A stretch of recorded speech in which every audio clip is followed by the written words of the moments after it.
Hay castigos que duran un momento y hay otros que te obligan a vivir después de perderlo todo. Imagina ver morir a tus hijos, uno por uno, sin poder hacer nada. Esta no es solo una historia de dioses. Es la historia del dolor más absoluto en la mitología griega.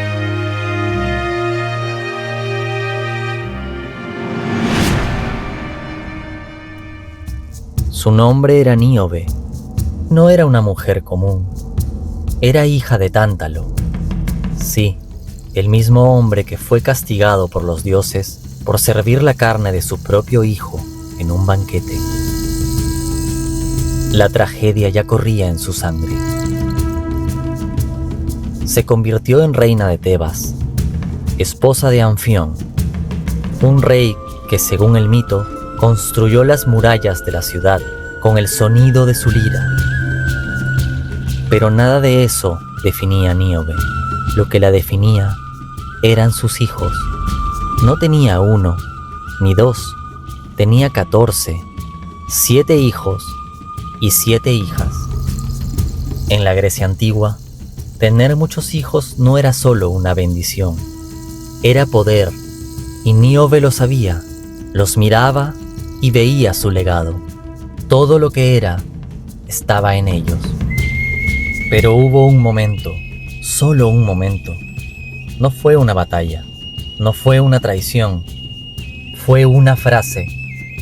En Tebas, las mujeres rendían culto a Leto, diosa de la maternidad. Le ofrecían plegarias, le ofrecían respeto, porque era madre de Apolo y Artemisa. 2 hijos, solo 2, pero suficientes para ser honrada como diosa. Y Níobe observaba, escuchaba y no lo entendía, porque en su mente eso no tenía sentido. Ella tenía más, mucho más, 14 hijos, 14 vidas, 14 pruebas de su grandeza. Y entonces decidió hablar, no en privado, no en secreto, frente a todos. Su voz no tembló, no dudó. ¿Por qué honrar a Leto? ¿Por qué inclinarse ante ella?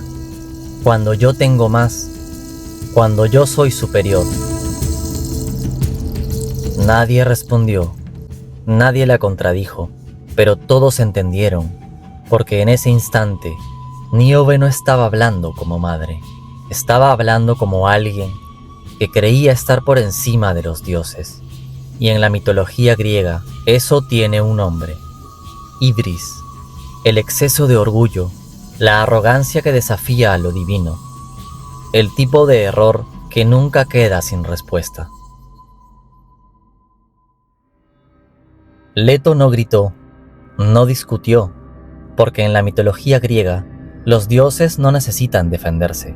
Su autoridad no se cuestionaba, se imponía, y cuando era desafiada, la respuesta era inevitable. Leto no buscó a Níobe, ni descendió del Olimpo. Sus hijos se encargarían, Apolo y Artemisa.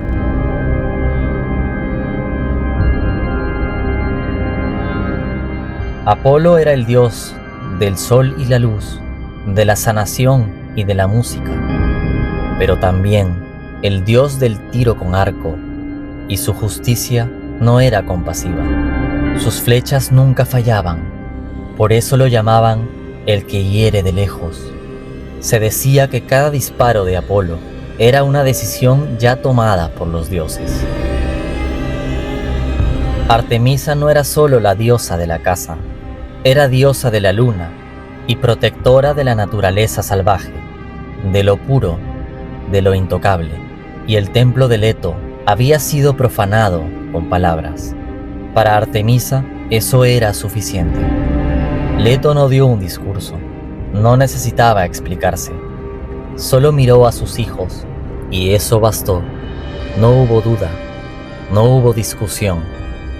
El destino de los hijos de Níobe ya estaba sellado. El primero cayó, luego el segundo, luego el tercero, uno por uno. Algunos intentaron huir, otros levantar armas. Ninguno sobrevivió. Las hijas fueron las últimas. Algunas murieron abrazadas a su madre. Níobe gritaba, suplicaba, pero los dioses no escuchaban. Y entonces todo terminó. No hubo más gritos. No hubo más movimiento. No hubo más voces. Los cuerpos dejaron de caer. El aire dejó de romperse. Ya no quedaba nadie que pudiera gritar. Solo quedó un sonido. El llanto de Níobe. No era desesperación. Era algo peor.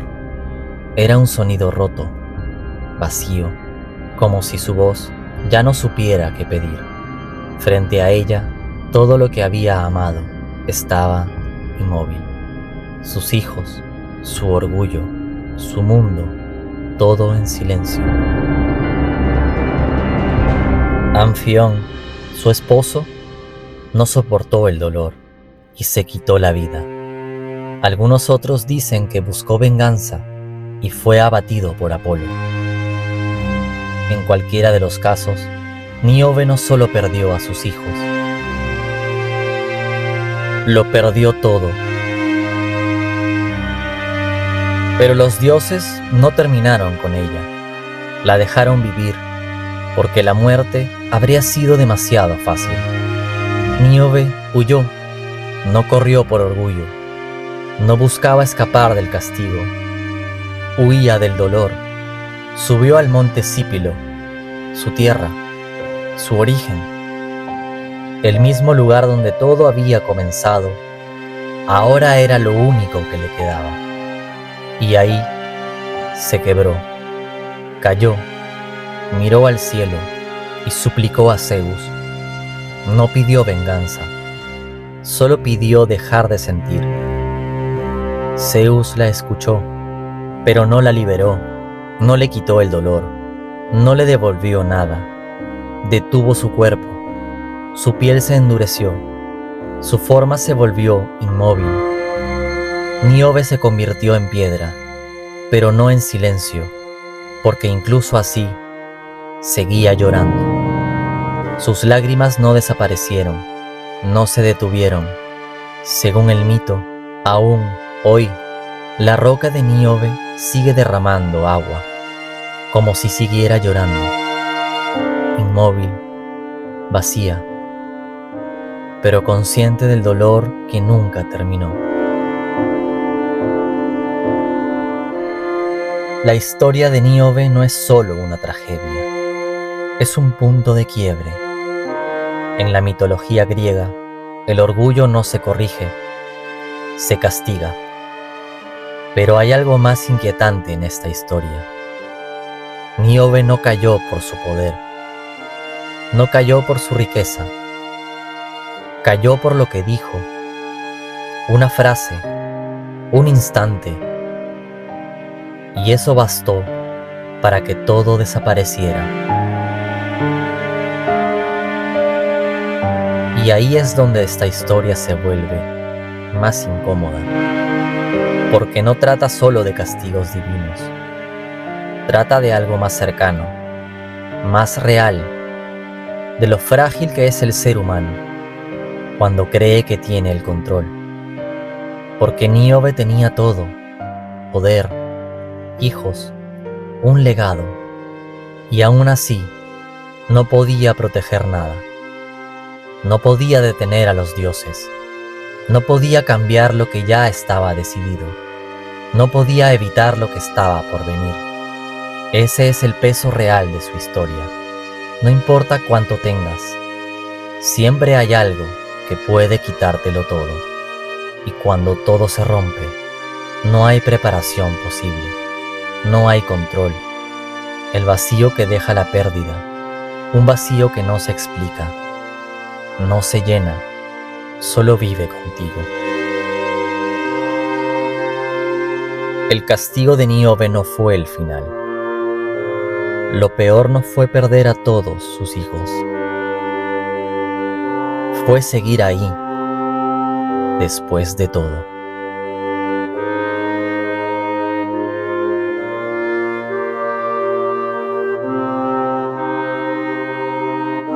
Si te interesan las historias más oscuras del Olimpo, suscríbete a Olimpo Secreto, porque seguiremos explorando errores y castigos que no se pueden deshacer.